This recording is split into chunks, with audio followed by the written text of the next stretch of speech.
Sorry. Okay, dear ladies and gentlemen, welcome to Unicorn Battle APAC.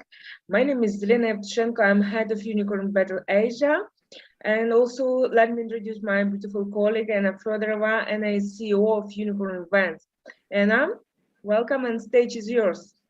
Thank you, Liana, and I'm so glad to be at this wonderful event, and I welcome everyone, ladies and gentlemen. I wish you a great event today, and I hope you will catch some unicorns today, because we are at the Unicorn.Events, the world's largest startup pitch contest that takes place all over the world. And today, we are for the Unicorn Battle Asia Pacific, and we will see the best startup from this region performing live. They pitch in front of the official judges, our expert board, wonderful judges, as well as the audience worldwide. We are live and broadcasting to all countries of the world. Please see the links in chat and share within your community, so more and more startups and investors will be able to see you. Our events are happening thanks to our sponsors. We greatly appreciate our platinum sponsor, Network VC, the management company of our global ecosystem and the main center of our venture activities.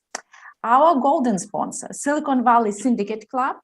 So if you want to invest into the startups that win our unicorn battles together with other VCs and business angels, click on the CVCY logo at our event or scan this wonderful QR code and join us to participate in the great deals. Our silver sponsor, Startup Inc. is an investor onboarding and management platform to get an access to exclusive deals with the experienced VCs worldwide. We have been friends with you for many years, and now we need your support. You know that most of our team are Ukrainians. You can see by Vyshivanka that I'm wearing today. And our head company, Network VC, had created a special fund to invest into the Ukrainian startups. So please follow the link to become a part of this great opportunity and provide your support. Thank you very, very much for doing so. Every Thursday in April, May, and June, we are scanning our planet to bring you extraordinary innovations from all over the world. And the winner of today's online unicorn battle will participate in the Unicorn Cup Finals, June 16th. That is very, very soon. So please mark the date in your calendar and make sure you are there to meet great personalities, wonderful innovations, extraordinary investors. We will see you all there. Unicorn.Events is an open competition where successful startups pitch for private investors and venture funds. We are the world's largest startup pitch competition by geography in the number of the events held already. We shed a light on the best startups since 2009 and do our events on a regular basis all over the world. Join us to see the best solutions and meet great personalities. At our events, startups meet famous investors and business angels directly. And we do a really good job. Look at our statistics. So we are very happy that we make people happy, investors, startups, and continue on doing this for many, many years to come, no matter what. Because one of our unfair advantages is a great network of our partners that do unicorn pitches with us. That is state, country, or city pitch event for local startups to give them better chances to meet top VCs from all over the world. So if you lead a startup or VC community, please be sure to contact me directly and we will chat about it some more, and let's do business together. Join our partner network that reached last year 1 million users. So once again, welcome to the Unicorn Battle Asia Pacific for the best startups from the region. And let's see what great discoveries we're going to have today. Lena? Thank you very much, Anna. And now it's time to introduce our special category of judges. It's official judges. And I would like to ask you to do that. To help us, please? With pleasure, Lena. Sorry, I forgot to introduce Lena. She's the head of our Unicorn Battles Asia, and Kate that will join us in a second.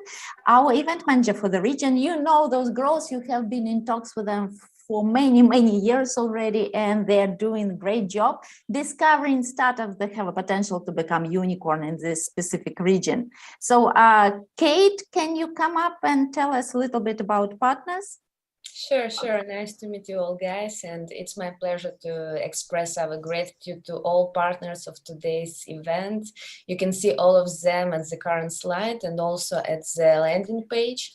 I really advise you to check out their websites to find even more options for profitable funding and possible fundraising, because I'm sure that together we can do much more for each startup and for the whole startup ecosystem worldwide, and I hope especially in Ukraine, because we really need support in every area now. Thank you. Thank you, Kate. And now it's time, for our official judges. Please introduce them. Thank you, Lena. Yes, it's my pleasure. I remind you that we have a special category of judges, official judges. We have 4 categories of voting, of which Lena will tell you in a second, but official judges are people who represent not only the ecosystem they lead or the venture fund, but also the country, and they play a crucial role in making the decision which startup will be the winner today. So I'm really glad to introduce you to a wonderful person you had seen at many of our events, and we are happy to have him also always. A very happy, a little bit crazy person who represents Japan today, John Kohira Morivaka. He is director of Startup Grind Fukuoka and founder and CEO of Silicon Valley Ventures. Hi, John, always nice to see you. Good day, everyone. Thank you. Bonjour, konnichiwa. My name is Crazy John Koja Moriwaka. Thank you, Anna, for the great, funny introduction. Good to see everybody, Kate, Lena, and thank you, everybody. And I hope all your families, friends, everybody is staying safe, healthy, and happy, and crazy. So I'm a director of Startup Grind Fukuoka. Now I'm actually starting Startup Grind Nagoya. Nagoya is 5th largest startup ecosystem in Japan. But and also so many great companies like Toyota, Aishin, Denso, large corporations. So startups, you're welcome to Nagoya for the open innovation. And I'm also advising for VCs and also CVCs. So very happy to collaborate all the time. So best luck all of you today. Thank you, John. Welcome. And I would like to introduce you to Francis Sim. He is representing Philippines today. Francis is heir at 917 Ventures. Hello, Francis.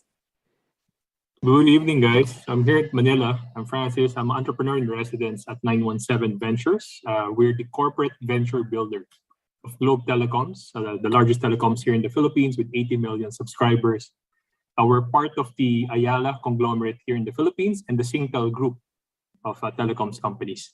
So yeah, if anyone's looking to expand here in the Philippines, do hit me up. Looking forward to it. Thank you, Francis. I'm sure you'll get a lot of contacts in a while. And please meet Tobias Bayer, who is representing Singapore today. Tobias is a principal at Blockchain Founders Fund. Hello, Tobias. Hello, thank you so much for having me. Pleasure to be here and getting to know, hopefully, a lot of very interesting and exciting startups and founders. We run an early stage venture capital fund and just crossed our 100th portfolio company last week. So that was an interesting milestone. And yeah, just super excited to be here, and always happy to connect also after this. If I could give any support, advice, or just general chats is also more than welcome. Wonderful. Thank you, Tobias, so much and welcome.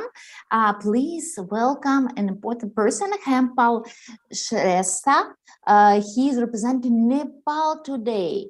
Hempal is a co-founder at Nepal Entrepreneurs Hub. Hello, Hempal. So glad to have you with us.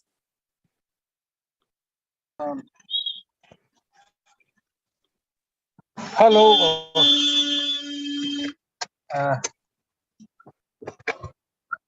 Hello and good afternoon from Nepal.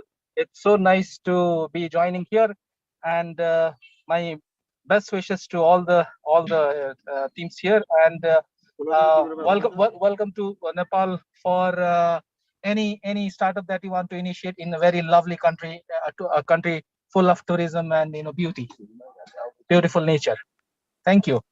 Thank you and welcome on board.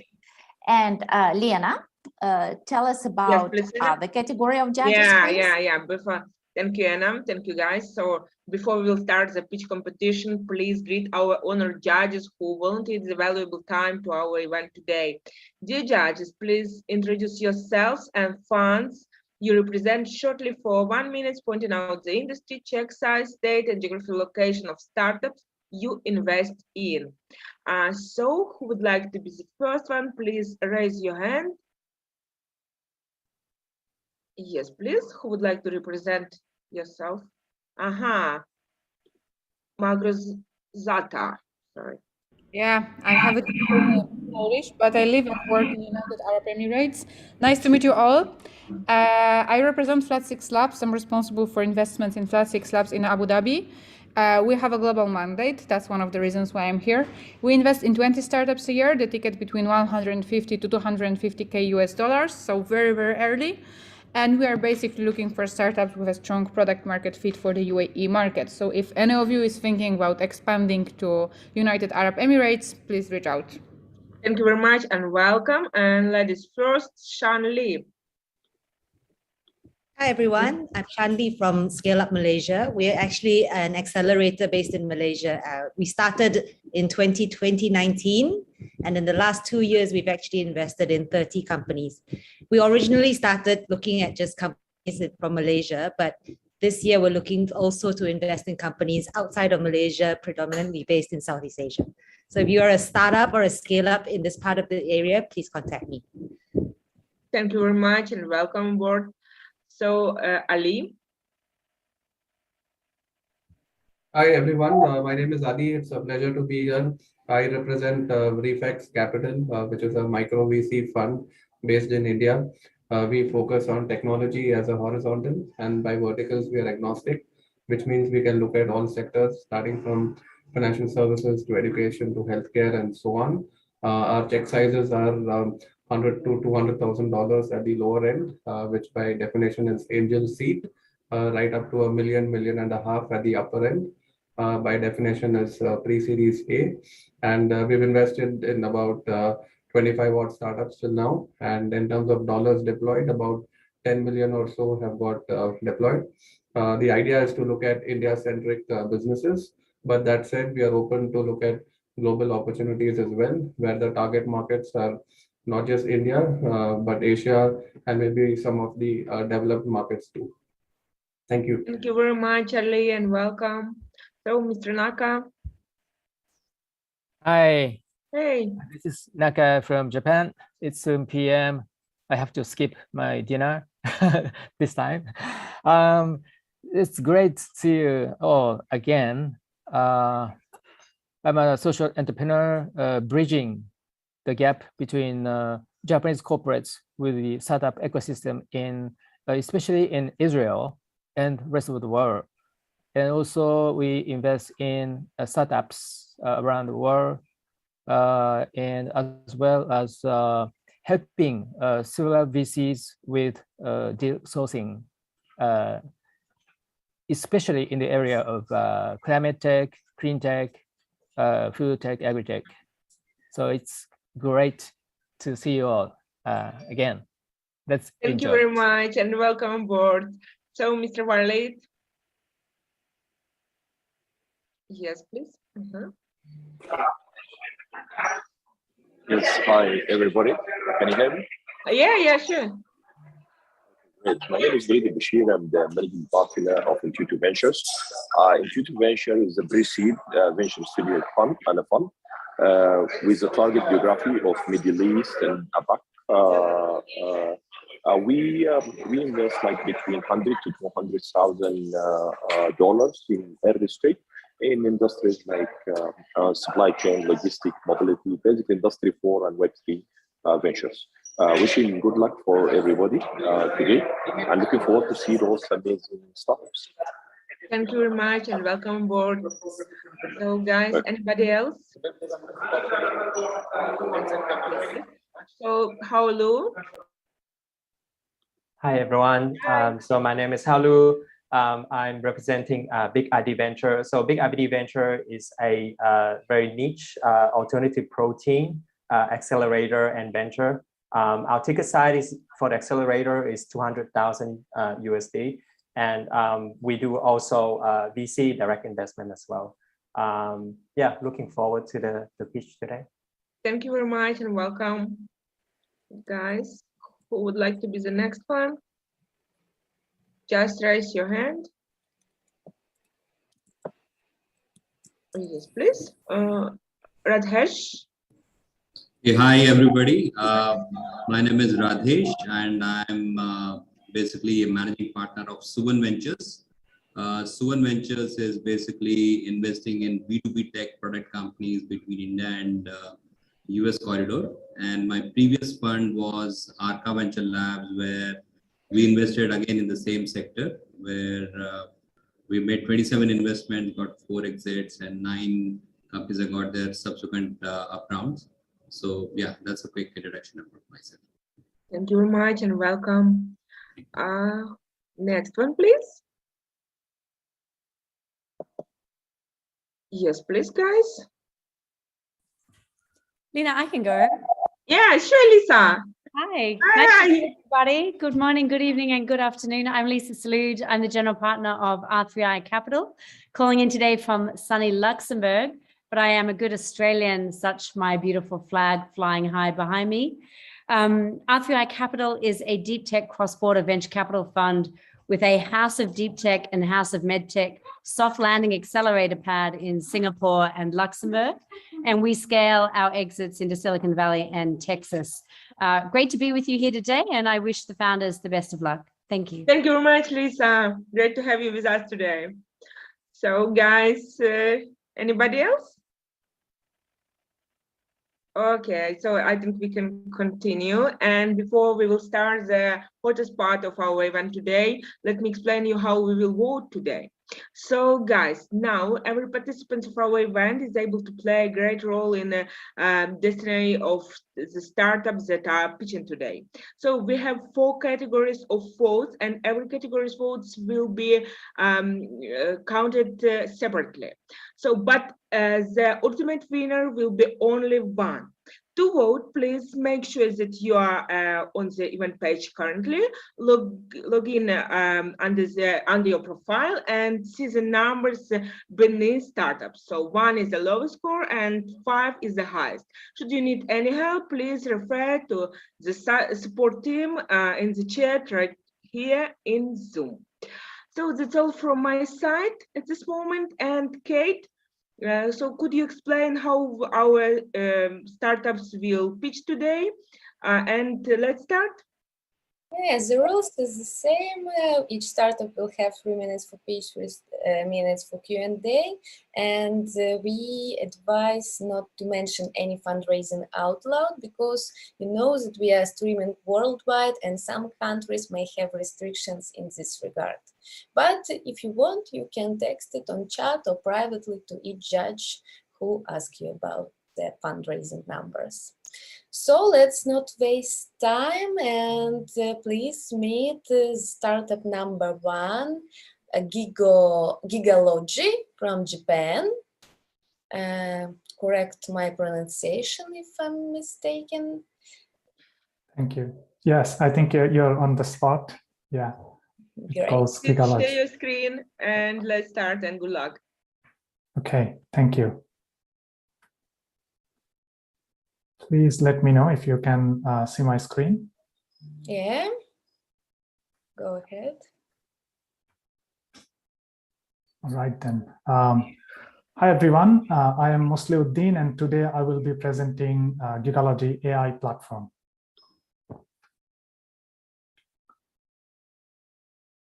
AI solutions play a vital role in improving user experience, user engagement, and brand loyalty for digital products. But when it comes to developing and integrating AI solutions to digital product, we face a lot of challenges, mostly because there is a huge shortage of AI experts globally. Also, it is very expensive and time-consuming to build a good AI solution. From the technical point of view, there are many factors where AI solutions are dependent. Besides, building a flexible and highly scalable solution is a very challenging thing for most of the companies out there. To solve these problems, we provide a platform for ready-to-use end-to-end automated AI solutions that can be integrated to any product, any digital product with minimum effort and maximum efficiency. From our UX-first platform, our customers can search for the solutions they are looking for, create a project with it, and with our production-ready APIs and SDKs, they can integrate that solution to their digital product seamlessly. With our platform, customers do not have to worry about developing software for their machine learning models, deploying it to the server, building a data pipeline, training, retraining it again, etc. We have a very simple business model, a subscription-based business model, and unlike others, we do not have any setup cost to start our solutions. Also, instead of a request-based model, we charge our customers based on the actual resource they use for their solution. So this makes it fair, affordable, transparent for our customers. Currently, we have over 20 public solutions available in our platform, and mostly they belong to these three categories: recommendation engine, natural language processing, and computer vision.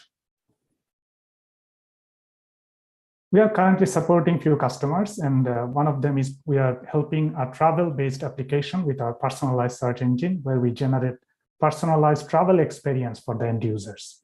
We are also supporting a programmatic advertising management platform with our recommendation engine solution. In both cases, the common part is our customers could go to production very quickly. That allowed them to do faster improvement and optimize outcome at a very affordable price. We started our journey at January 2020, and now we have over 20 plus talented members in Japan and Bangladesh. Our platform is publicly accessible since last month. And with 0% churn rate, we were able to upsell from all our customers.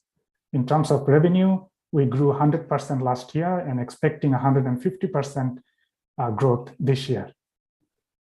Thank you. Time is over. Oh, okay. So thank you. Let's start our Q&A session, and the judges, if you have any questions, please raise your hand. Yes, please.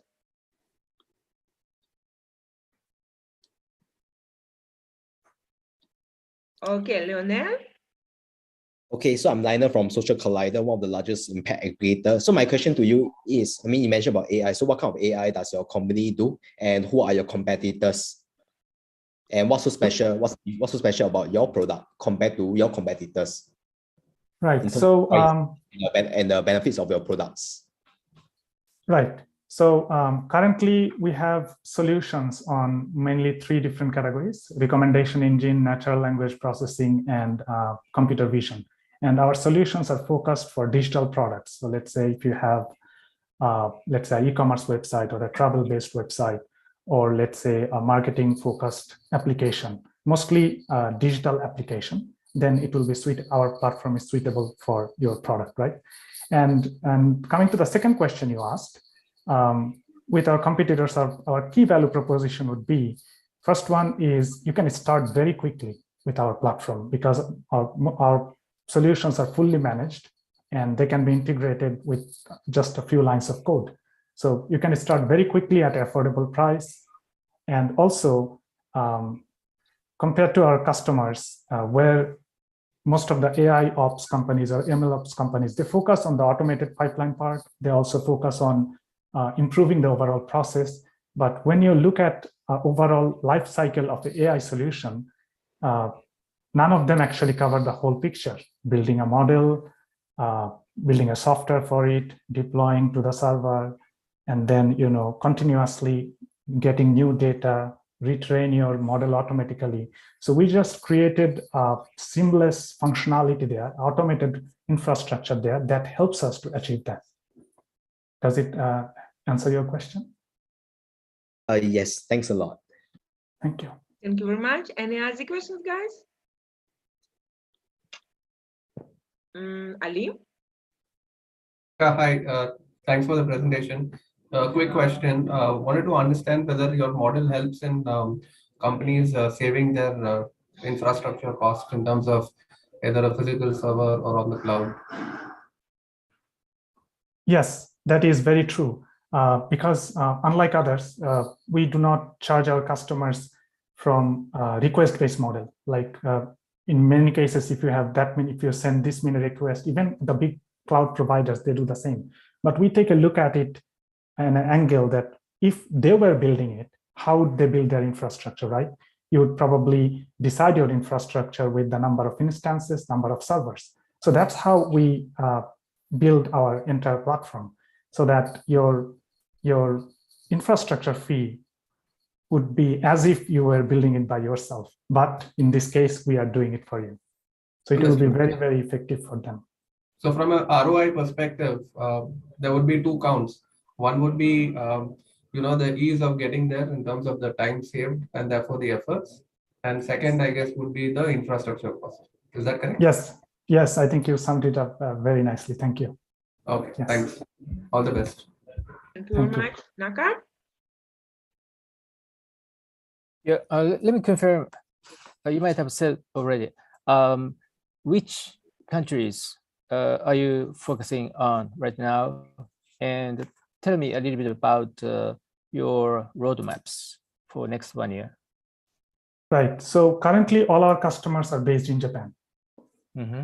And we are focusing on Japanese customers. And with the public launch of our platform last month, now we are able to actually also reach out to customers globally.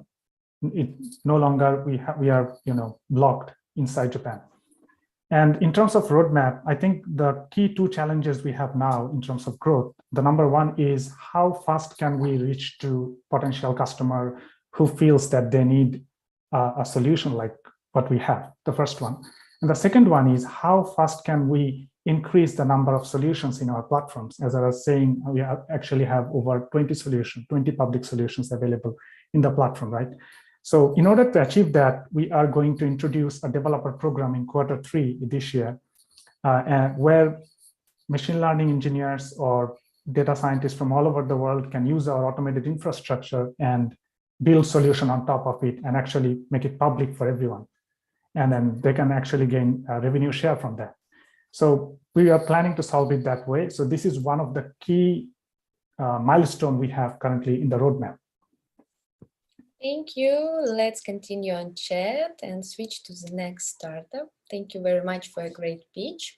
And the next one is Rescale Lab from Singapore. Troy. Hey. Nice to see you. Hi. Let me share screen. Yeah.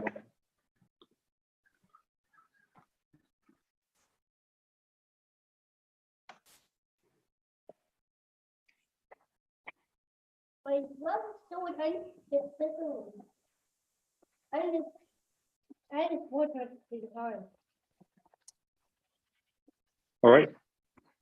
Let's start. Okay. Hi, everyone. I'm Troy from Head of Ventures. All right. Hi, I'm Troy, Head of Ventures for Risker Lab. I want to share with everyone why we are in the most exciting space to be in. So entrepreneurship programs are experiential and practical learnings.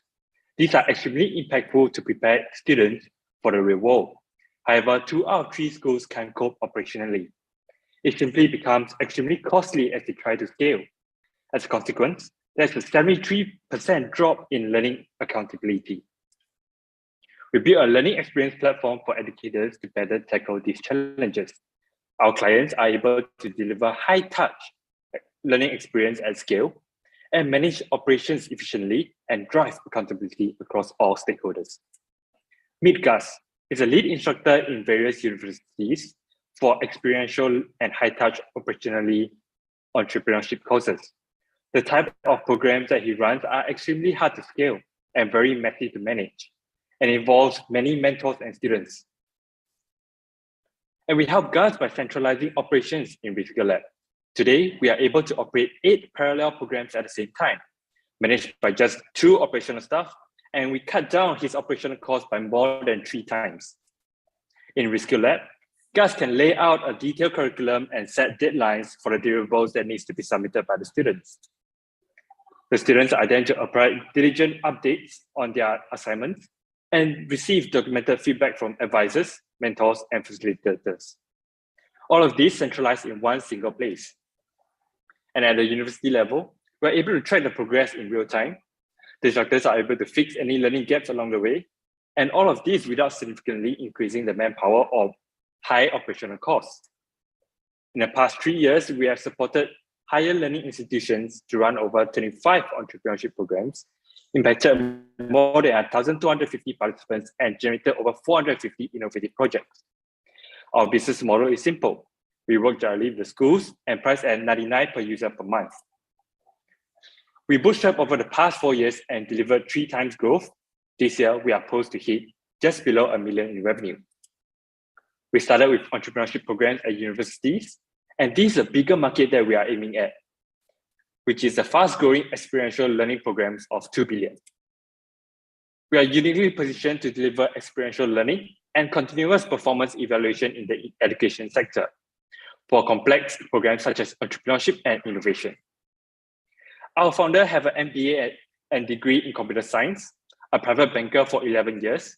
In the past 5 years, he has been a lead instructor in 3 of Singapore renowned universities for entrepreneurship and programs. Our co-founder and CTO is a full-time engineer with over 10 years developing SaaS technology. Once again, we are a learning experience platform, and we are solving for the complexities and high costs that it takes to deliver experiential learning. And we are looking to connect with strategic investors and businesses to expand into other APAC countries. Thank you. Thank you very much for great speech, and it's time for Q&A. I've got a couple of questions, Lena. Sure, Lisa, sure. Hi, we are a user of your competition, and your price point is significantly higher. How are you looking to gain market share if you're, 50 times the price? I think it ultimately based on the type of programs that they are running and the type of programs and the duration, right? If it's a high duration of the programs itself, ultimately it will require increased number of mentors that's involved with the teams.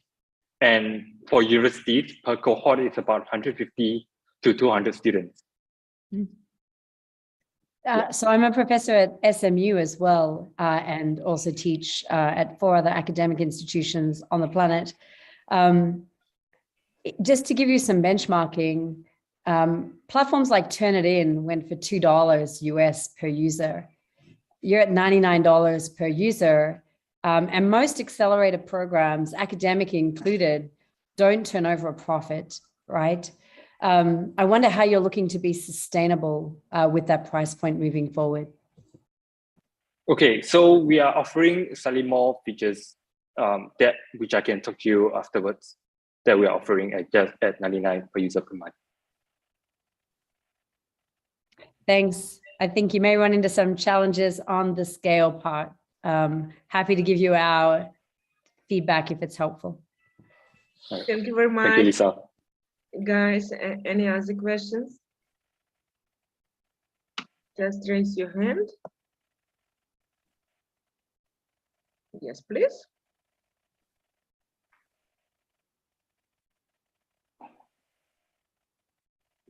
If there is no other questions, let's move on. Thank you for a great speech.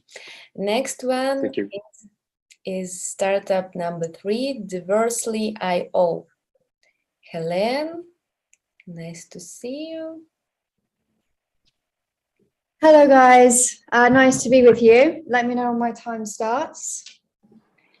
Just make a full screen and let's start. Oh, okay, hang on. Can you see that okay? Mm-hmm. Okay, brilliant. Let me know when I'm ready to go. You can start. Okay. Hello, everybody. My name's Helen Mcguire. I'm the CEO of Diversely, and we are a platform that's helping businesses to deliver on diversity through inclusive software. Myself and my co-founder met in the D&I space several years ago and became very frustrated with the lack of D&I data that was available around diversity and inclusion in the workplace. In fact, 85% of companies have put in place D&I practices, yet only 20% are achieving their goals, with only 10% able to track their diversity internally, 75% of budgets being spent on non-ROI trackable events such as training, and a huge lack of resources. Jobs to fill pre-COVID are up 20%, and 76% of candidates say that D&I is a huge part of why they would choose a role. So there's a big gap between what businesses want to do and what they're currently able to do. We came up with Diversely, and Diversely is a product that's been in the market for the last 8 months. It comprises a D&I dashboard helping businesses to track, measure, and improve their diversity across 5 elements, no matter where they are in the globe, and then inclusive hiring tools that integrate with businesses to help them improve things like converting diverse talent, reaching broader talent, and delivering a fair experience for candidates through profile anonymization.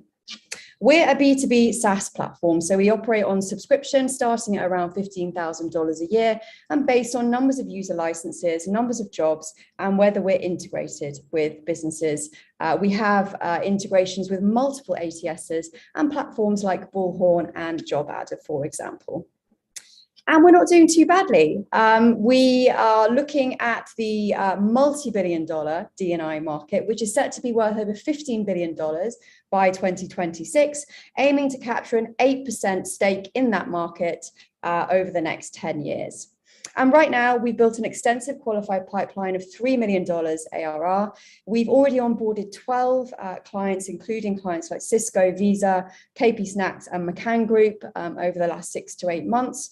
And we are really rolling into the US, the UK, and the European markets.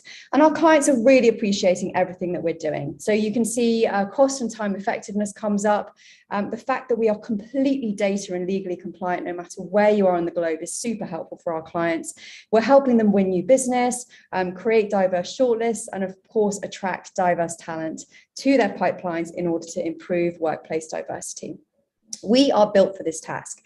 We've been in the D&I space for just over 10 years, and we're a global remote first team with offices all over the world and an ambition to grow. So that's Diversely. You can scan the code here if you'd like to learn anything else about us, and we're open for funding. Thank you for being on time. Dear judges, your turn. You spoke about supporting multinational corporations. There is a great ecosystem of gender lens investors across the planet now that all would like to more effectively report on this topic. Do you have a product offering for the venture capital community? Yes, we have 2 VCs in our portfolio already, Wavemaker and Project A Ventures. So we work with them in a couple of different ways. For Project A, we looked at their pipeline, so over 1,000 businesses, and produced a report around the diversity of that pipeline and where they could be improving on a global basis. And for Wavemaker, they use the platform internally, so to help them hire more diverse talent for their teams. Thank you very much. Next question from Naka. Great. In addition to multinational corporations for your customers, are you focusing on other customer segmentations around the world?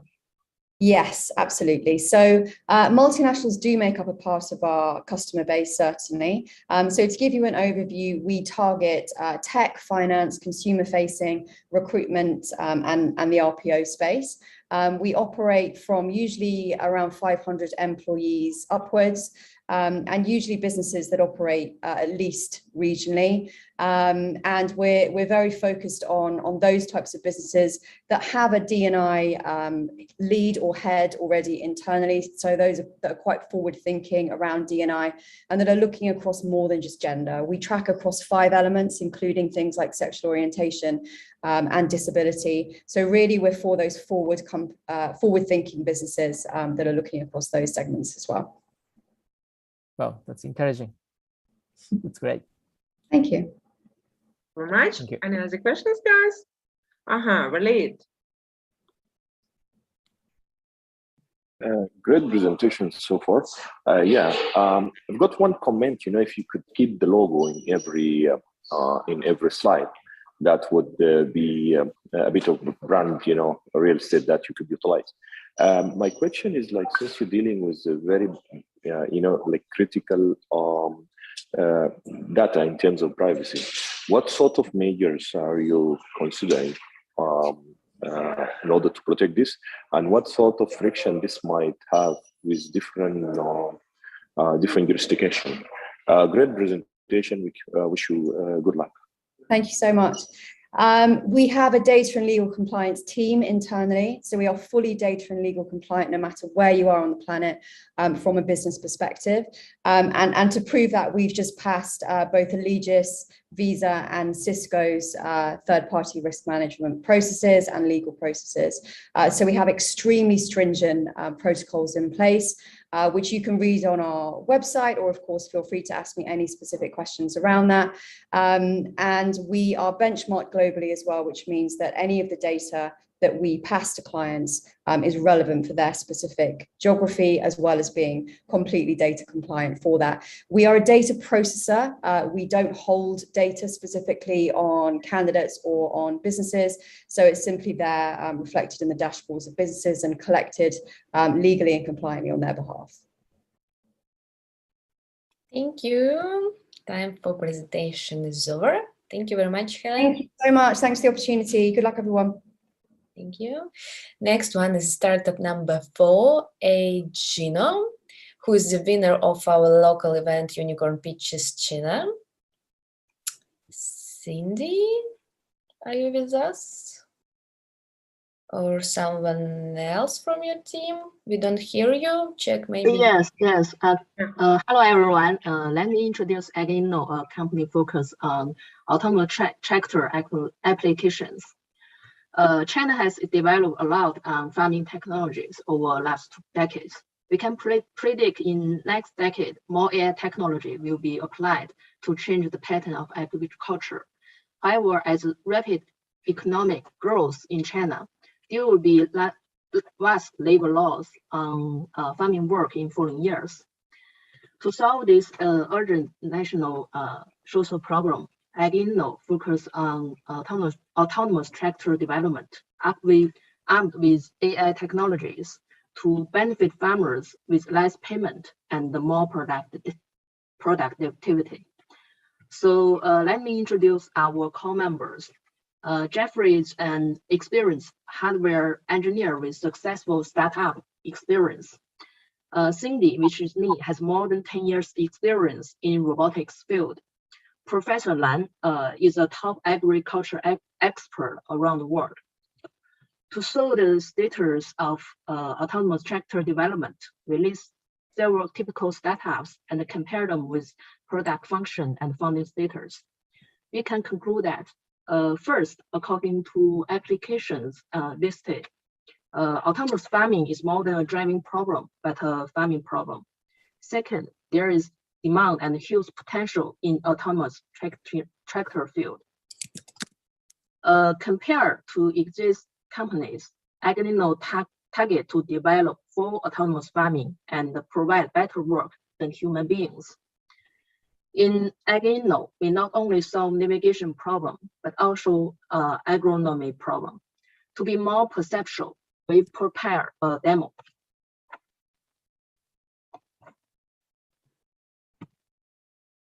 The first video is about navigation.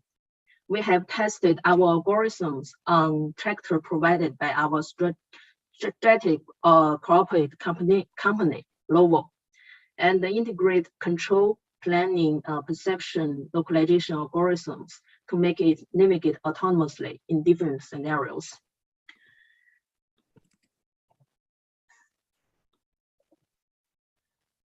The second video is about agronomy in plowing. We can estimate the plowing status from camera and adjust vehicle and plow on time autonomously. And the third video is about lodging detection while harvest, which is very important for efficiency and productivity while driving it autonomously. One more thing, China has both ready in social demand and technology base at this time. And in 2022, there will be only 20% left for farmers. Moreover, we have built cooperations both in upstream and downstream, and already got order for this autumn. Finally, I provide my email here in case we can't communicate enough with limited time. Thank you. Thank you very much for great speech. Okay. And we have first question from Nakam. Thank you for a nice presentation. Can you tell us more about your competitive advantages, especially in terms of IoT devices and AI machine learning, so forth? Yeah. Actually, we target to the L4 level autonomous driving technologies. We have localization and real-time planning and with computer vision technologies, and also we will also have a database platform which will make the farming more precise and even better than experienced farmer. And this is our solution. We already experienced on the experiment platform, which is a tractor provided by Lovo company. And you can see from the picture, we have both landing on navigation algorithms and agronomic algorithms. Thank you. Okay, thank you very much. Yes, we have many questions. So next one from Walid. Hi, Walid. Great presentation. I've just got a couple of questions regarding the technology in terms of the IoT. Are you retrofitting? Are you creating your own actuators, or you are relying on the CAN bus of the tractor? Do you have your own drive-by-wire technology, or utilizing another third-party technology? Yeah, actually, I mean you are talking about the wire control of the autonomous tractor, right? Yes. Yeah. Okay.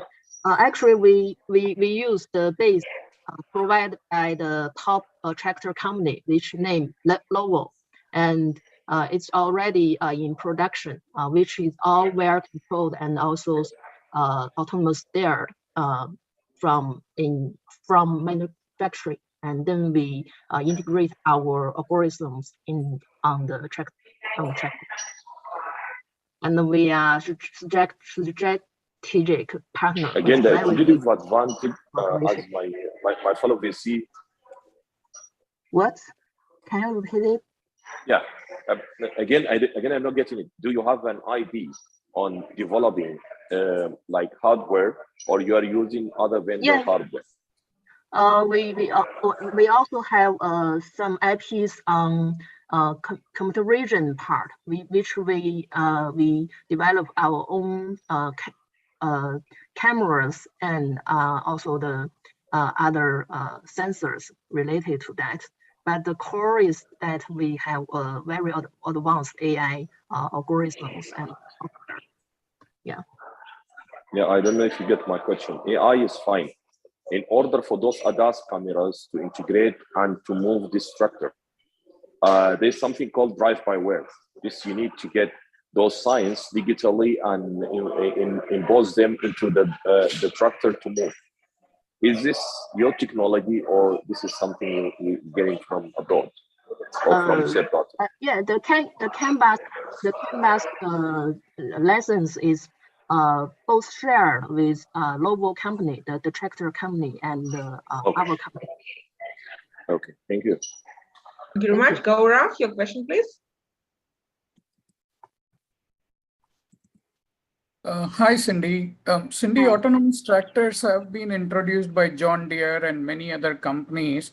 Yeah. When you add IoT and other technology devices to improve the productivity, it does not compete fiercely on the feasibility side. The costs are not viable in substituting the farm labors, right? How is your tractor model, the autonomous tractor, going to improve the profitability? Pricing wise, how do you think your business can scale up well? Okay, I see. Actually, there's many benefits from using autonomous tractor. That's why I'm aware of the autonomous benefits. The question I have is over the feasibility of this model for the farmers. Unless there are corporate farms, how are they going to benefit, or how are you going to scale your pricing to make sure that your business model can grow? I see. It's more about commercial mode. Actually, in China, there's mainly big agricultural groups in Xinjiang province or Heilongjiang province, if you know China well, and they own big farms and hire farm workers. And the most tractors are owned, some are rented. So first, the Chinese government provides subsidies for smart tractors, usually 30 to 50% of tractor price. And also, so there are more and more big farm groups will want to buy smart tractors. And also we will, AgInno will provide next generation autonomous farming tractor to solve current smart tractors problem and provide better product and service for farmers. So is this will answer your question about that? Because there's so many biddings for autonomous productivity, and it's also less cost and more cheap than human being labors. Thank you. Dear judges, please ask the rest of the questions on chat because we are strictly limited in time and need to move on. Thank you, Cindy, again for a great speech. And next one is startup number 5, Refocus Limited from Indonesia. Yes, hi everybody, and good luck. Yeah, hi everybody from Jakarta. I guess that you see my screen.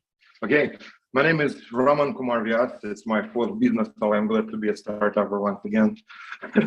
So what is Refocus? Actually, we are a platform that transforms people with no IT background into digital marketing managers, web developers, data analysts, and other IT professionals in 8 months and find them a job in IT companies.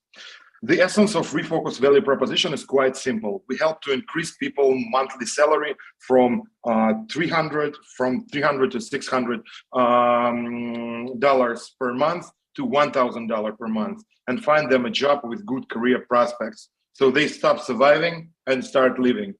We bill $900 and get paid upfront, while our clients can have an installment plan to pay for the course. We have launched 4 months ago in January 2022 in the Philippines and Indonesia and has already generated $200K net revenue. In May, our monthly net revenue is going to be 150K. LTV and to CAC is 2.5, and we're going to double it by the end of the year. It is actually one of the fastest growth in education market that I've ever seen, and it was made because of my team. We succeed primarily because we have a team of incredible experience. Our founders have 4 exits. I've built the biggest on-demand cleaning company in CIS. Hulin, we raised more than $20 million, and then I made an exit. Then we built the biggest digital marketing school in CIS market, and in December I sold it. So one of our co-founder, Andrew, has founded the biggest online e-tech in CIS, and then biggest e-tech company in education for adults in Brazil. So we are actually very experienced in edtech. And we have an executive team on board, fully packed, and all of them have at least 10 years in e-tech. We have advisors from Grab, Michael Page, Ryan Guru, and other companies that are already #1 in their industry in the Southeast Asian market. And I have put my own $1.5 million into this business, so my capital contribution is very high.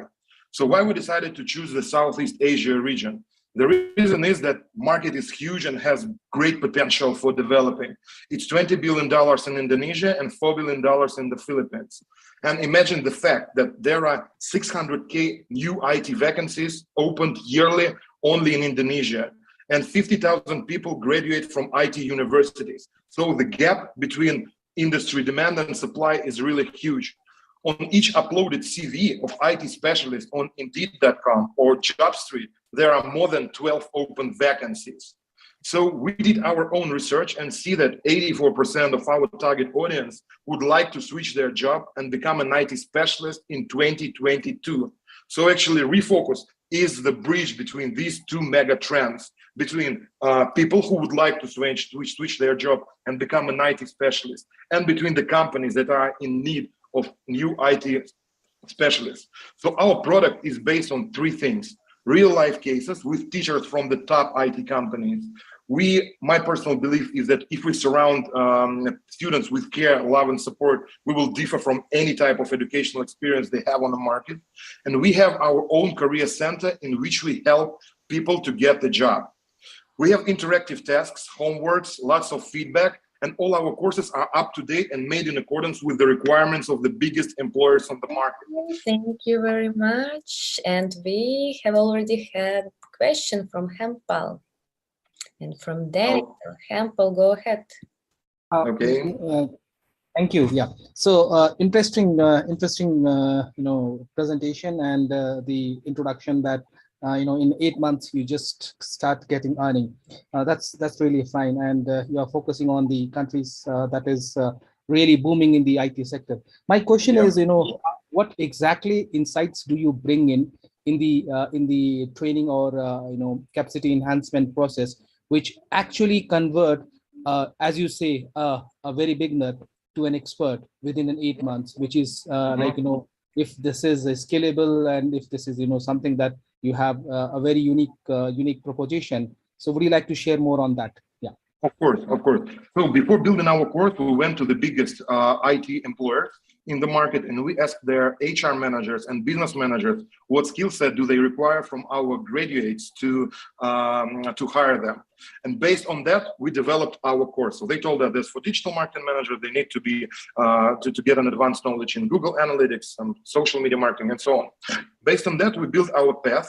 Our educational course included interactive homeworks, working on real projects. So we capture these projects from the market, and our teachers are team leaders and the heads of departments of the biggest IT companies in Indonesia, such as Tokopedia, Traveloka, Borzo, Taksi Maxim, and so on. So definitely we have good teachers. We have our own learning instructional designers who are experts at andragogics. Andragogic is the science of how to teach adults. We sign an exclusive contracts with our teachers, so nobody of our competitors can use them. We have an assignments, and we have our own career center. So we build a skill set of people, and then we teach them how to sell themselves, how to build the CV, we do mock-up interviews with them so they can pass the interviews. And we together with them do more than 200 applies per day to find a job. So, and the supply and the demand actually for these, for our students is so high. We had a queue of IT companies that are waiting for our graduates right now. So learning from your sharing that you are basically working on the, getting the basics rights in a hard way. So are you also, developing some kind of process or, technology which basically helps you in filtering the candidates in advance before you move to the training or something like that? Is there anything on that? Thank you. No. We do not filter the students, because our main goal is to become an educational platform that can transform every person into IT specialist. So that's our main difference from the bootcamp model. We are more like digital university, not like a bootcamps.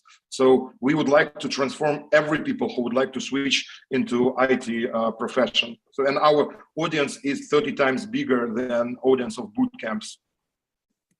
Thank you. Thank you. Great pitch. Let's move forward because time is over.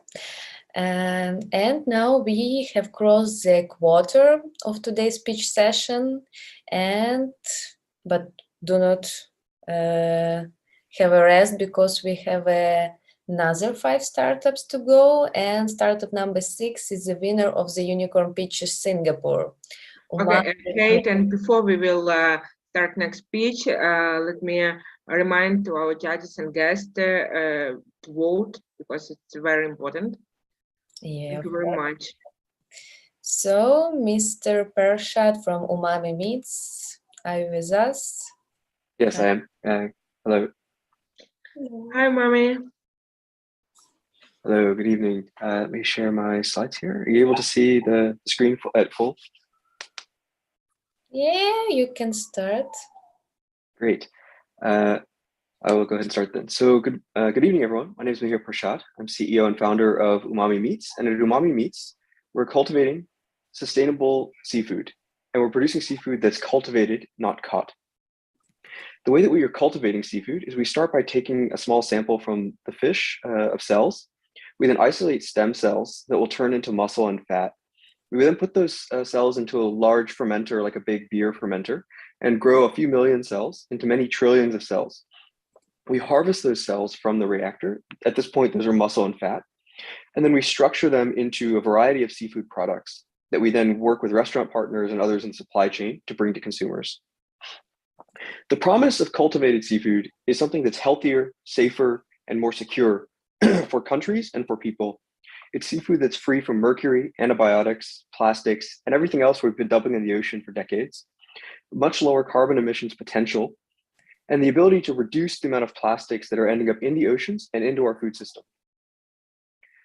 But our approach is slightly different. We're not just developing a single product, we're actually optimizing a process for producing cell-based seafood. We start by getting a species we want to work with from a partner or ourselves. We culture those cells and apply novel extracts from plants and other proprietary inputs. And then we run them through an automated high throughput screening platform to see how the cells respond. We then feed that data into our computational models and use machine learning to help us understand what we should be testing next to optimize our scale up. The end goal is a process that's ready for industrial scale up. And the approach is really driven by the need to bring costs down. And we're one of the first in the industry, and we believe the only, who will actually be able to achieve price parity at pilot scale early 2024. As we move into commercial scale, we intend to cut costs by another 2x, bringing them down to price parity with the vast majority of seafood species. We're doing this using proprietary data by developing both our own proprietary inputs and the process, and then, again, as I mentioned, by applying machine learning. We're working on species that can't easily be farmed and that are already endangered or threatened on the IUCN list. And even further, those species then are having strong consumer demand. So basically there's a gap where current supply will not be able to help us feed the world with these species. Right now, we're working with Japanese eel, tuna, and red snapper as our first species of focus. Our model is pretty straightforward. We have a B2B strategy working with seafood suppliers and companies that produce value-added seafood as a licensor or a joint venture partner. We essentially license the technology stack to our partners, and then we sell high margin inputs that are our novel proprietary inputs. The goal here is to enable large-scale production without overcoming our own ability to raise capital to produce 10% of the world's seafood. Please work with us to cultivate the future of sustainable seafood. And please let me know if I can help answer any questions. Thank you. Thank you. So we have first question from Nakam. Thank you for a great presentation. What would be the biggest challenges you face right now? The concept is great for multi-purposes and in terms of collaboration, technologies, and legal issues and so forth. So there's sort of two things that are top of mind for us now. One of them is scale. So we have to be able to produce any meaningful percentage of the 100 million tons of seafood that we eat every year. We need to really scale this beyond where anybody's ever scaled cell culture before industrially. So our goal right now is really working on intensifying the process, which basically means how many cells can we grow in a given reactor volume, in a given fermenter, and then how quickly can we grow them, and how cheaply can we feed them, right? I think, and right now we're mostly focused on how many can we grow and how quickly. If we can handle both of those two things, it'll go a long way to driving costs down. The second is regulatory approvals. This is a novel food in every country in the world. Singapore is the only country with commercial approval right now, but US, Israel, and the Netherlands allow you to do taste tests and demonstrations. So we need to really understand how the landscape is changing with regulation so that we make sure we're aligning our market entry strategy with where the regulatory approvals are likely coming, because we don't want to be building production capacity that can't sell. Right. Yeah, I want this kind of startup to be successful as soon as possible, with collaboration with not only with the Japanese corporations, but also technology in Israel. Mm-hmm. Is that working? I mean, we're looking at partnerships wherever we can find willing parties and the right technology. So I think, and Israel is definitely a hotbed for this industry at the moment. Mm-hmm. Okay, thank you. Thank you very much. Next, Haolu, your question, please. Yes, thank you very much for the presentation. My question is, what technology, your AI system, what are you optimizing? Is it the media development or is it the cell line development? So it's actually, there's three sets of parameters we look at. So one is the cell lines. I view this as, it's not an either or, it's actually, you're basically modeling to optimize the intersection of these two inputs, right? So the first thing we're optimizing for is composition of the media. So it's component analysis and looking at what is actually driving growth and then feeding the cells more of that, or what's inhibiting growth and trying to remove that. The second is modeling the conditions that the cells need to grow in. This includes sort of like how many cells you can grow in a given volume, temperature, stirring speed of the system. It's sort of process parameters. And then the third thing is flavor. So we're actually analyzing the flavor of the cells coming out on the back end and trying to understand what we can feed the cells to improve that to better match the traditional product.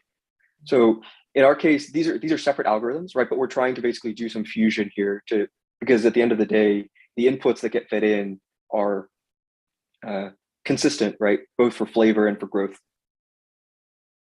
Thank you. Let's continue on chat.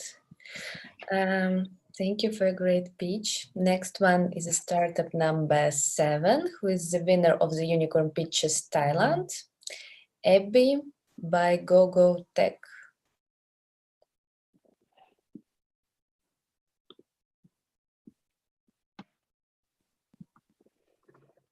John, tell us something. Hi, everybody. Can you see my screen and hear me? Yeah. Let's start. Okay, great.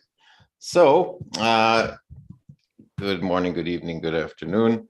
So using wheelchairs on and off since an accident in 1985, I know firsthand how difficult manual wheelchairs are to use independently. But sadly, last year, only 1 million powered wheelchairs and 1 million 3- and 4-wheel scooters were produced for a global market of over 200 million adults with reduced mobility. And that scarcity of powered mobility devices is what motivates our team. It's a gross injustice, and that's why the world needs Abby. And then that's what initiated this project. What's worse, those 1 million powered wheelchairs were sold B2B as medical devices to third-party insurance payers predominantly for $3.5 billion, but intended for use by just a tiny fraction of the addressable market. And together, scooters and powered wheelchairs as a category are worth over $4 billion today, and that's expected to more than triple in just the next few years due to the massive unmet need, advances in lithium battery and brushless motor technology, and a halo effect from mass production of electric vehicles and other categories like bikes, cars, skateboards, and two-wheel scooters. Today, competitively, three-wheel scooters are currently the only real affordable option on the market, from $500 to $2,000, but they're unstable, and anything with handlebars really can't maneuver in an indoor home use setting. Powered wheelchairs cost at least, $7 to $10K, but is often as high as $40,000. Weigh hundreds of pounds, need expensive vehicles with ramp systems to transport, and still lack smart technology like cameras and sensors for safety. There are some power add-on kits and maybe some higher end scooters and even six-figure exoskeletons. But in our view, the market has failed to provide any alternatives that are only low cost, low function, or extremely high priced alternatives. So we see a wide open space for really smart, advanced, lightweight portable products. And that's what Abby's all about. It's loaded with advanced features. Easy to purchase online with financing available for around $3,000. And it's a high function smart wheelchair, not just a better, more affordable motorized wheelchair. Connectivity makes Abby a platform so we can transcend hardware economics with subscriptions, develop software roadmap, and we solve most of the longstanding issues with the mainstream products like battery range. And our form factor makes Abby easy to sell, DIY service, and part shipments. We're production ready, and we did a pre-order campaign, generated pre-orders, deposits, dozens of them, and a wait list of over 1,000 subscribers. And my co-founder was a Singularity University alumni, and the team in Shenzhen has designed and built battery electrics for years. And I'm an experienced software founder. If you believe, as we do, that powered mobility can't remain a privilege reserved only for the wealthy and the well-insured, then we should talk. Thanks. Thanks, John. Thank you very much. Guys, your questions, please. Yes, please. Ali. Hi, John. Thanks for the presentation. Just want to understand at the current price point, what do you think is your serviceable, obtainable market?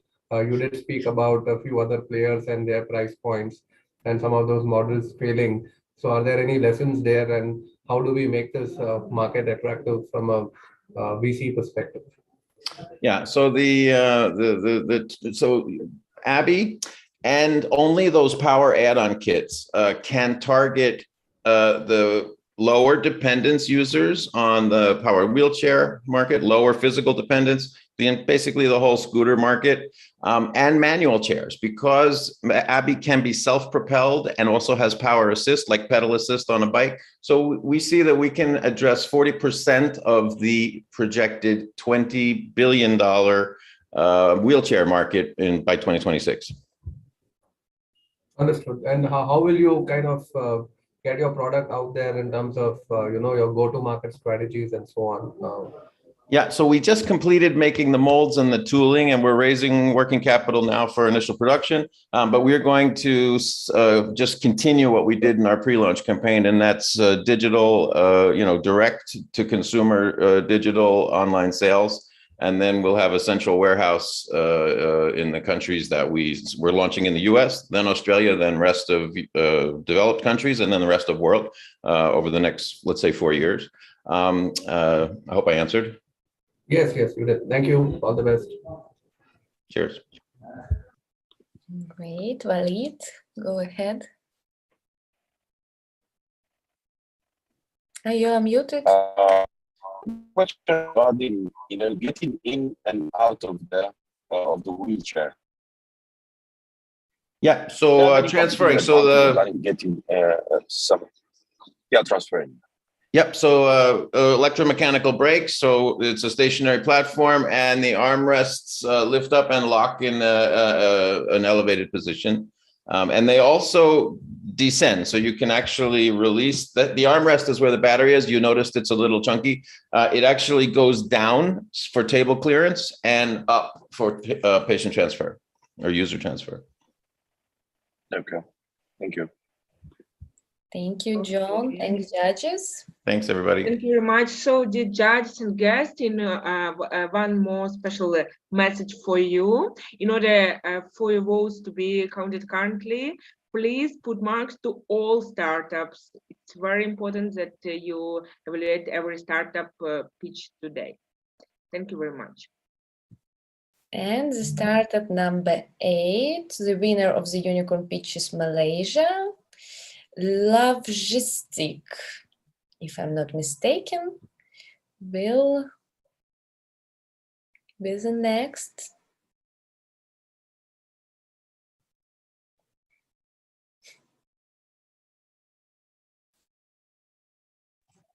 Hi, good morning, good afternoon, everyone. Yep. Okay, I'll start.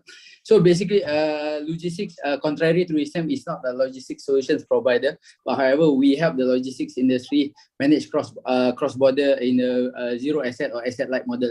Cross-border e-commerce is expected to go to become a USD $1 trillion to $2 trillion market by 2030. And interestingly enough, 60% of all cross-border e-commerce is expected to be from, to, or intra-Asia Pacific.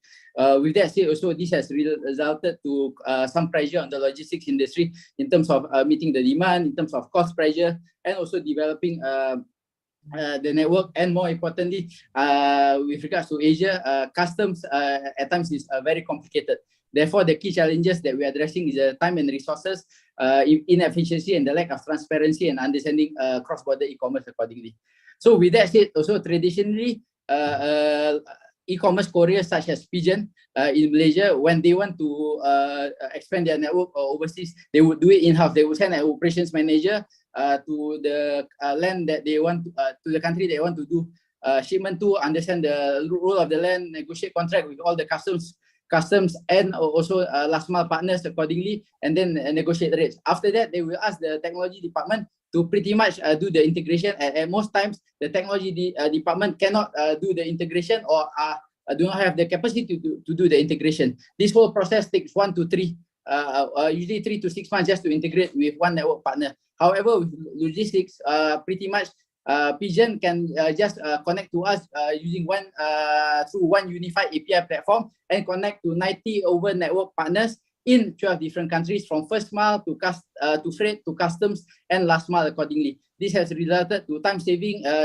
better allocation of resources, and cost savings with regards to our clients benefiting through using the logistics platform. So in summary, what logistics is, we are a unified API platform for the logistics industry, whereby now through one unified API platform, our clients, the logistics customers, the logistics clients can design and build their entire e-commerce supply chain with 100% control who they want to work with, and more importantly, 100% transparency in terms of the rates that they are paying, and also in terms of customs duties and tax. In summary, why logistics? Pretty much, we are operating via a blue ocean strategy purely because we are the only SaaS solution catering to the logistics company. We help them design, build, and maintain full control of the supply chain. We build specialized tools just focused on helping the logistics company, but more importantly, we are promoting an open and collaborative ecosystem. With that said, so this is a summary. What we are in 12 serviceable market, 90 network partners. We are experiencing 7 times growth in terms of parcel volume, 8 times growth in terms of GMV. We have currently 18 active clients, and interestingly, we are 100% remote with 35 employees in 4 countries accordingly. In summary, what we want to build is pretty much the biggest sustainable supply chain, the biggest, largest virtual logistics network, which is sustainable and promoting collaboration and cooperation in our ecosystem. Thank you. Thank you. Thank you very much. a quick pitch. And we have first question from Walid. What are your competitors like? Could you mention one or two of your competitors who have managed to provide this model or at least managed to test it as an MVP? Sorry, Mr. Walid, can repeat your question? Yeah, I'm asking about your competitors. Can you identify one or two competitors who have been working on this model and they have at least validated or they've gone through MVP validation for this model? A very good question, sir. Just to be very clear, now we spoke to many VCs and whatnot. I myself is a 21-year-old logistics veteran and have 2 exits. And my first 2 startups was actually as a logistics startup servicing the B2C clients and all. In my third reiteration as an entrepreneur in this startup, we realized that nobody is actually addressing the challenges of the conventional logistics provider.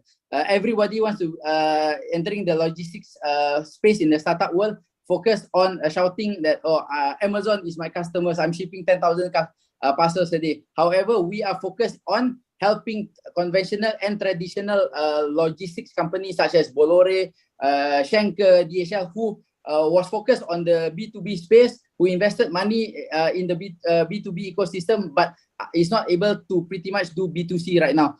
So as of now, currently, we don't see any competition as of now, purely because of the targeted client and the targeted solution that we are, I would say, offering in the market.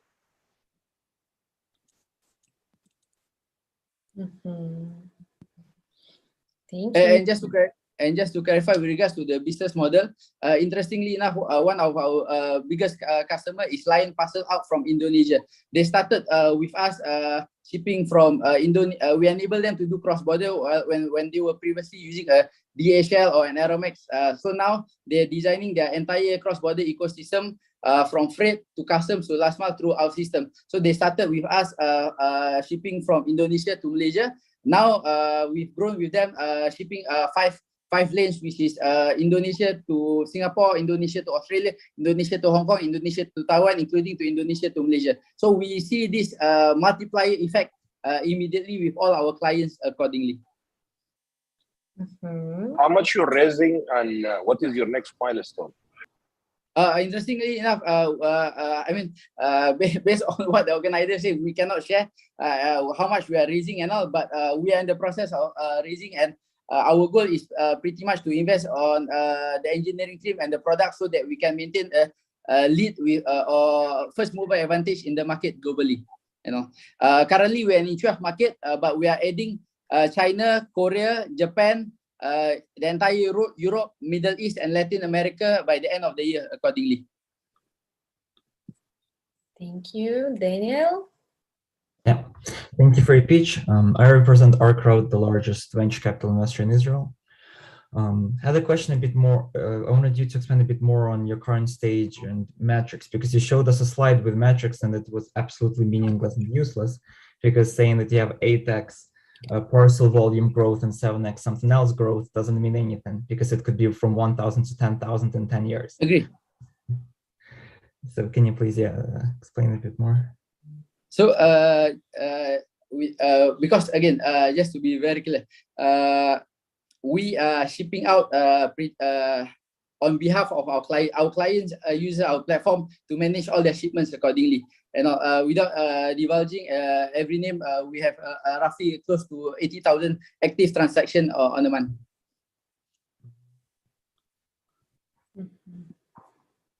Okay. Thank you. Let's move on. Great pitch. Next one is startup number 9, Tokban from Indonesia.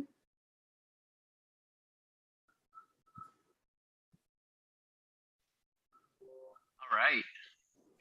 Hi.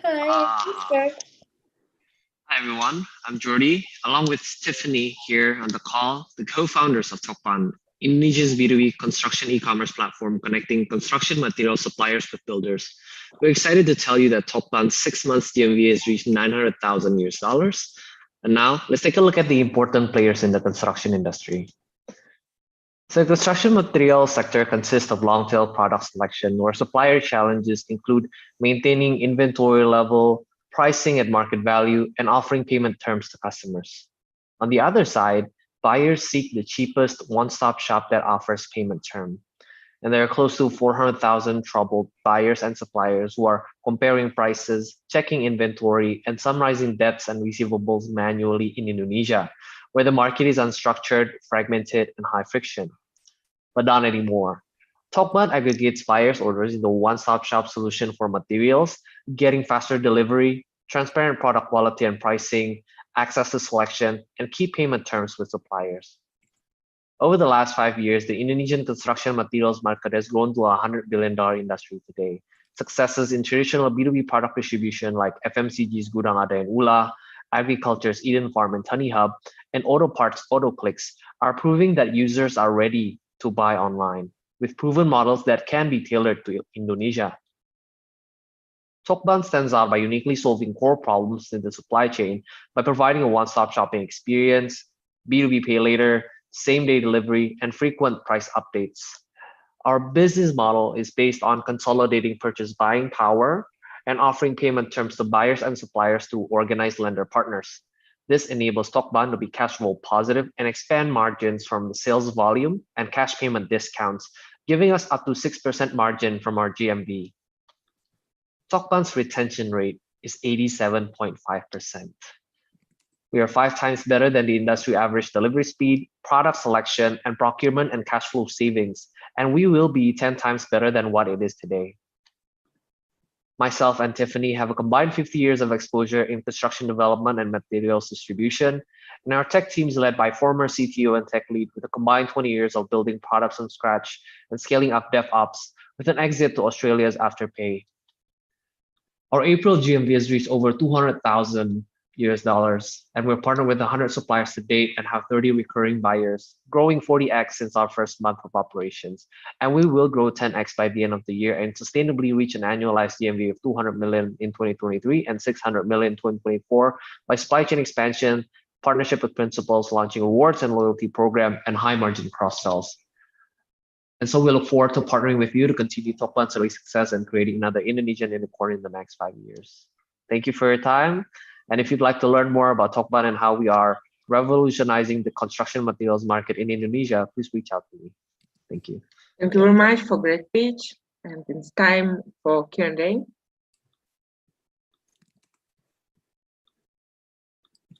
So, dear judges, please raise your hand if you have any questions. Jordi, I'm interested to understand if you've had any connection into the Latin American market. That's a good question. Unfortunately, we are not affiliated with any, but one of the proven models has been successful there. Yeah, digital transformation is huge in Latin America, and I would imagine that you could be at the forefront. There's actually a model that we were looking at over there, and it's called Tool in Latin America. They are based in Colombia and expanding to Mexico, Peru, and Brazil as we speak. Super. Please do send me a deck. I can connect you. Definitely. Thank you. Thank you. Okay, Danielle? Yeah, I also wanted to ask about your international strategy expansion, timeline-wise.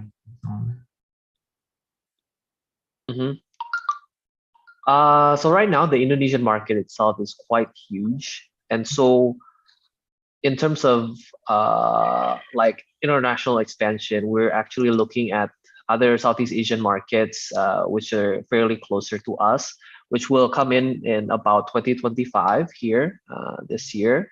And that will look like more on this slide that we have, where we see that the next opportunistic market is in Vietnam, Thailand, Philippines, closely to Indonesia, which the market is fragmented, also similar landscape and user behavior. Okay. Thank you, Ali. Go ahead. Hi, thanks for the pitch. I just wanted to understand from you in terms of how do you go about your sourcing side of the supply chain? What kind of vendors do you work with? And in terms of your business model, who takes up that risk in terms of performance and so on? That would be good to understand. All right.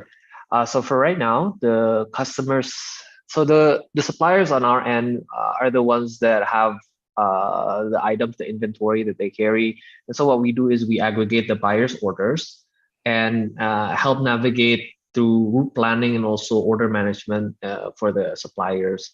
And in terms of like in this kind of business, payment term is something that's really important. And so we've actually taken upon ourselves to prioritize a third-party fintech partner to help us to deal with the risk associated with that. And so it's actually live already with 10 buyers that we have on the platform. And soon by the end of the month, we are going live with like instant approval of credit limits and registration.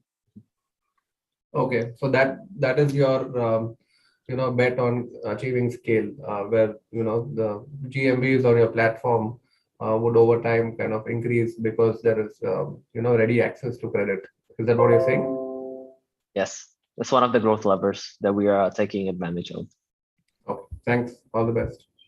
Okay, thank you very much, guys. And last but not least, starter for today, Kate, it's your sentence. Sync from Japan. We will close today's speech session. Hello guys, can you hear me clearly and I show my slide? Yeah. Okay. Okay, so hi, my name is Yuma Nambu, the Chief Strategy Officer at Closing, an AI meditech startup from Yokohama City University. Most people are surprised to learn the facts shown in this slide, but it's true. In fact, in the US medical era, it's the third leading cause of patient deaths. Now let's unpack why medical accidents happen. One is a lack of patient management by specialists. In Japan, only 30%, and in the US, less than 15% of ICUs are staffed by full-time specialists. Next, our analysis of the causes of medical incidents reveals that many of them are caused by errors in information sharing. Insufficient patient monitoring is another major cause. For example, self-excavation of tubes or catheters tripled in the isolation ward for COVID-19 patients. That's why we developed this critical care monitoring application called IPSEN. Vital signs and patient images are collected in real time from external devices, and IPSEN can also calculate risk scores for patient's ability and analyze images of patient facial expression and body movement to determine the level of consciousness and detect delirium at an early stage.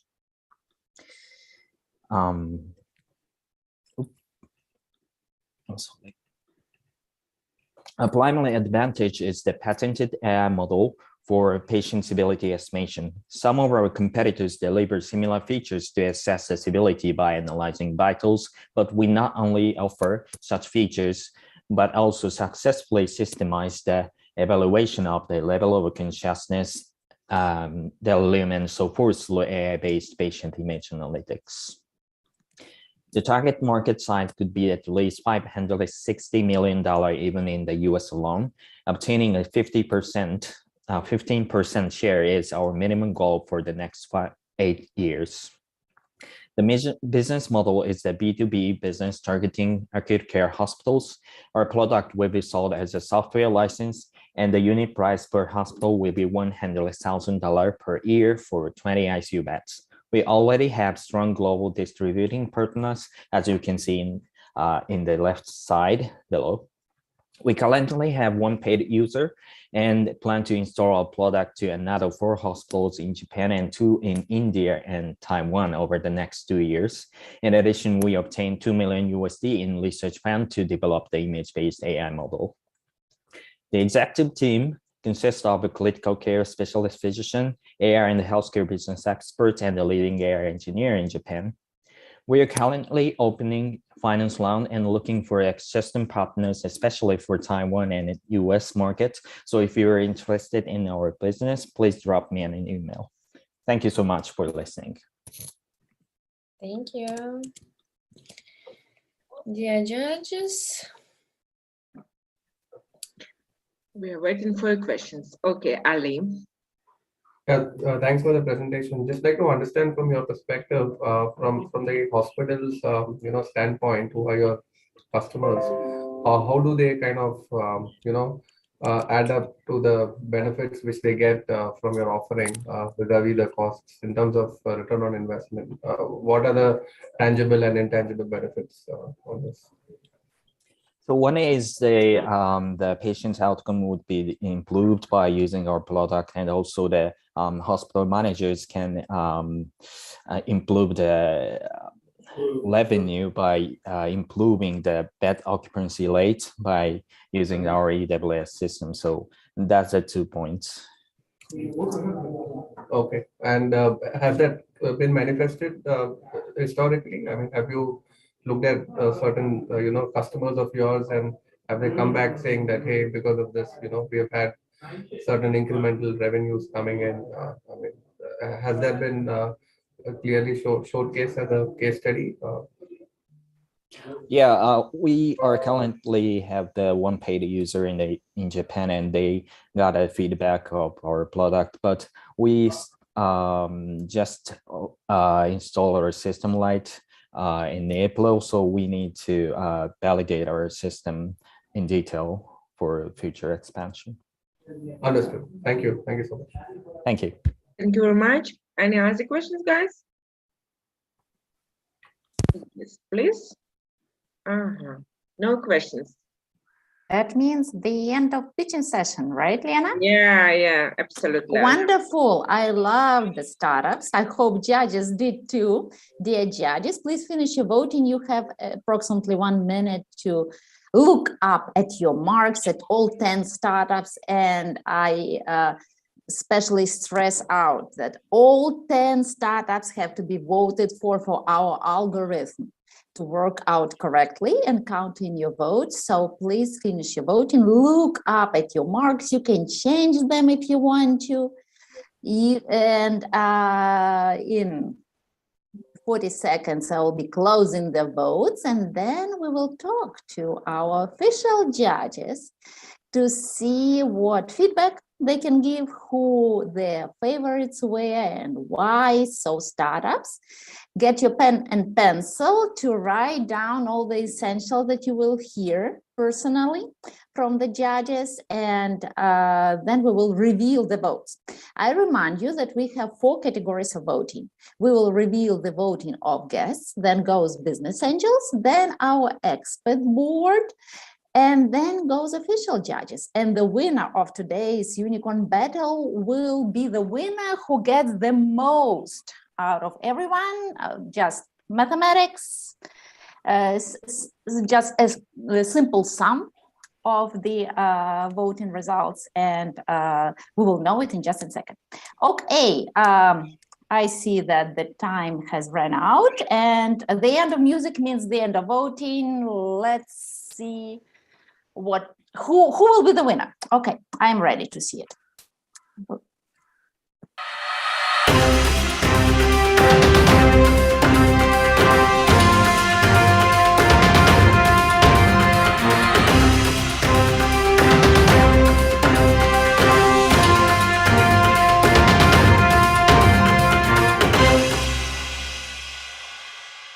And the votes are closed. That means that we can start right now to witness who will be the winner of each category, and then the ultimate winner of today's Unicorn Battle, Asia Pacific, for Asia Pacific startups. Okay, you can see it for yourself at our event page. All is official, all is happening online, just in front of your eyes, like in front of mine eyes. Okay, and let's see how did guests vote today. And the guests.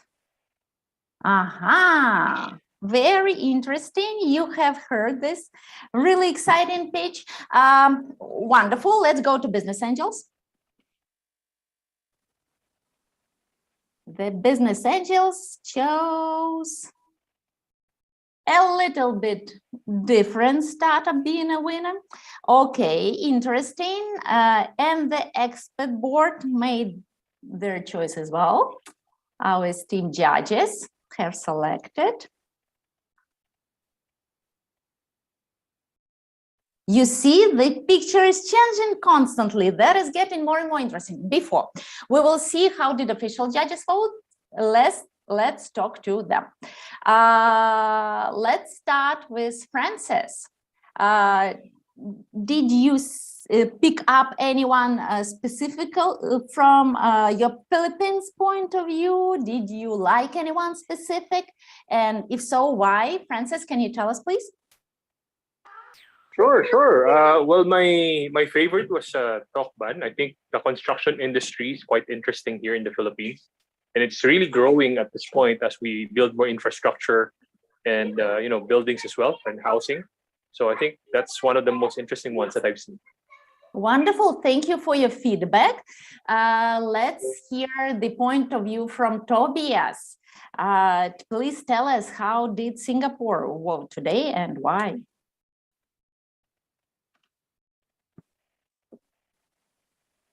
Tobias?